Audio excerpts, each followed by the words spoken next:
I want to bring in an expert here who can help kind of break it down for us. Elizabeth Wydra is the president of the Constitutional Accountability Center. Thank you so much for being here with us this morning. Thank you so much for having me. Of course. So kind of break down what happened, because I know it was nearly 3 hours. It was record time because a lot of people thought it would be a little bit shorter. Kind of break down some of the key highlights. It was a very powerful story that they told about what Trump did or did not do during those 187 minutes in which the Capitol was under attack. American democracy was under attack as the peaceful transfer of power was disrupted. And, we heard about how his aides were begging him to speak to the mob and to tell them to leave the Capitol, to be peaceful, and that he didn't want to do that. Instead, he was watching television from the dining room in the White House. And as Adam Kinzinger, the Republican congressman who was co-leading the questioning in this hearing, said, it wasn't just that he chose not to act or that he did not act. He chose not to act. And that was because the mob was, as Congressman Kinzinger said, furthering Donald Trump's purpose of trying to remain in power despite the fact that the people had elected Joe Biden. And what do you think about those outtakes that they played from the address that he was making to the nation? Did that kind of provide any sort of insight into what happened on January 6th? I think that was one of the many different pieces of evidence that showed that former President Trump was really reluctant to accept the constitutional democratic decision of the people with respect to the election, and that he did not want to say what needed to be said according to his oath to uphold and defend the Constitution, which was that the election was settled, that it was important to be peaceful, to declare that what had happened at the Capitol was wrong and unlawful and an attack on democracy. And those outtakes were really something. And of course, we were hearing it as the last summer hearing for the January 6th panel. I guess they'll pick it up in the future. But what else do you think is left to talk about, and where do we go from here? Well, as Congresswoman Liz Cheney, the Republican vice chair of the committee, said, the dam is breaking. There are people who are seeing the way that this narrative is coming out. And they know that if they can clear their names, and if they want to clear their names, that they are more willing now to come and speak to the committee. So I think more and more evidence every day is coming out about what happened. And so I think we might see more evidence. Also, I think the committee will, even more clearly than they've done in this series of hearings, really wrap up what this means for democracy, what this means in terms of trying to prevent similar attacks on the right of the people to elect their leaders from happening in the future.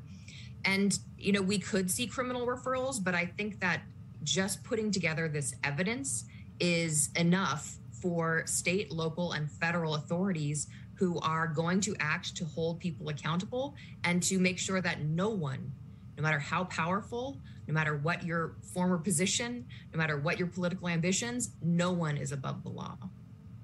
And breaking down all of these hearings that we've seen so far, has there been anything that surprised you? Oh, absolutely. I follow these things very closely. And even so, there were definitely things that were surprising, and also things that just hearing them, hearing, for example, that the vice president's security detail were calling their families to say goodbye during the violence on January 6th. That is just a human element to the story that adds to, of course, these other important political and legal aspects. But the idea that the crowd was within 5 to 10 feet of getting to Vice President Pence as they were chanting, hang Mike Pence, as President Trump added fuel to the fire with his tweet saying, that basically that Mike Pence was a coward and let him down, and really egging the crowd on.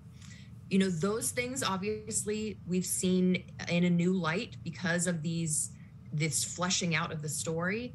And then I think just the fact that so many people in President Trump's inner circle, these are not Democrats, These are not political pundits, you know, who are just speaking based on conjecture. These are people who are in the room with President Trump, who are part of his inner circle, and who are telling this damning story about the failures, the betrayal of democracy that happened on January 6th. And, you know, I think we saw last night with the committee hearing that democracy kept receipts.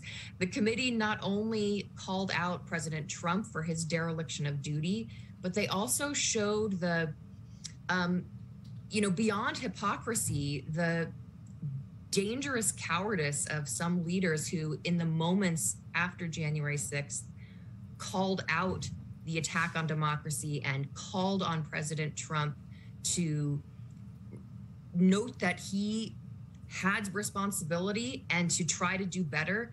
And then after it was clear that, you know, the political tides were not going that way, they now have changed their story. I'm talking about, you know, the clips they showed of Rep. McCarthy, Senator McConnell, Senator Hawley. And that's important because this could have been a moment, if those leaders had continued to speak the truth about January 6th, it could have been a moment for the vast majority of Americans to come together in unity and condemn what happened and recommit ourselves to democracy. But because they didn't do that, instead they chose a more corrupt, selfish way of trying to hold on to power, you know, we're in a more divided state than we need to be.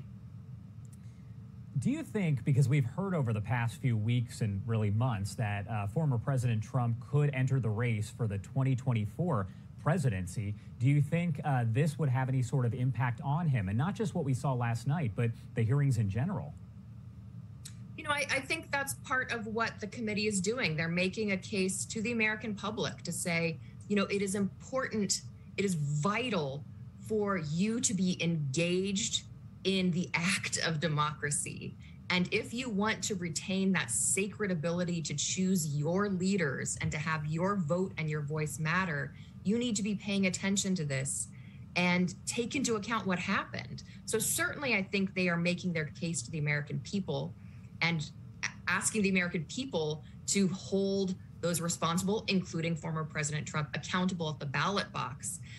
That's certainly an important part of this. You know, as a constitutional scholar, I also think of the 14th Amendment, Section 3, which was passed after the Civil War, and says that those who engaged in insurrection against the government after having taken an oath to defend the Constitution are disqualified for being in office. So, you know, there's past precedent for this. And if someone has engaged in an insurrection or incited an insurrection against the constitutional democratic government of the United States, why would you want that person to be your leader? All right, Elizabeth Wydra, the president of the Constitutional Accountability Center, thank you so much for joining us. We really appreciate it. Is there anything else before we let you go that you want to make sure to mention this morning?